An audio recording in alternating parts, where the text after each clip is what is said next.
Dan u TV studiju. Današnji dan mora biti zaista uzbudljiv. Pozvan sam u TV studio. Nakon gledanja mog YouTube kanala, producenti su mi rekli da se interesuju za mene. Biću gost u jutarnjoj emisiji, možete li zamisliti? Ujutru mi je mama peglala košulju sa mature dok mi je otac objašnjavao kako se moram ponašati, iako nikada nije bio u TV studiju. Roditelji su mi poželeli sreću, ja sam otišao sa visoko podignutom glavom. Bio sam tako ponosan što je neko primetio moj naporan rad. Zgrada u kojoj se nalazio TV studio bila je ogromna. Došao sam mnogo ranije, menadžeri su mi organizovali ekskurziju kako bih razgledao i proveo neko vreme pre početka emisije. Bilo je neverovatno.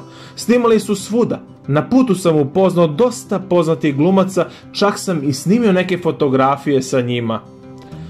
Pokazivali su mi kako su snimljeni neki filmovi. Najzanimljivije je bilo to što sam video novu epizodu svog omiljenog detektiva. Svuda sam mogao da vidim lokacije i ukrase iz poznatih TV serije i filmova. Bilo je neverovatno, nešto nestvarno. Za 20 minuta morao sam da krenem na scenu. Odveli su me u slačionicu. Kada me je nekoliko ljudi učinilo da izgledam bolje, osjećao sam se kao super zvezda. Bilo je neobično, čak i sramotno. Kada sam se češljao, ostalo mi je još nekoliko minuta. Uzbudljiv trenutak. I čuo sam svoje ime.